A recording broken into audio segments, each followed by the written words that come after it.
Khairpur mill colony जी रवासीन रजब अली नारेजो अमीना खातून बेन कुरान पाक खणी media अॻियां ताहींदे ॿुधायो त नारेजा बिरादरी जे बासर मोहम्मद बचल नारेजो अब्दुल हमीद नारेजो वारनि खे असां खैरपुर में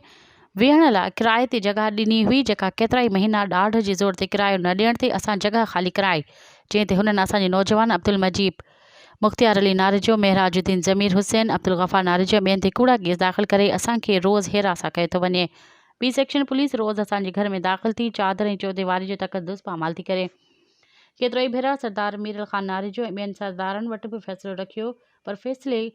रखी नथा अचनि। असां IG Sindh, DIG Sukkur, SSP Khairpur में वस वारनि खां मुतालबो कंदे घुर कयूं था त क़ुरान पाक जे सदक़े में असां ते रहम काई साफ़ शफ़ाफ़ इंक्वायरी करे असांजे नौजवाननि जे मथां दाख़िल कूड़ा केस ख़त्म करे असां सां इंसाफ़ कयो वञे। मज़ीद ख़बरनि ऐं तफ़सीलात लाइ विज़िट कयो असांजी वेबसाइट www.awamiNewsHD.com ऐं ॾिसंदा रहो अवामी न्यूज़ HD।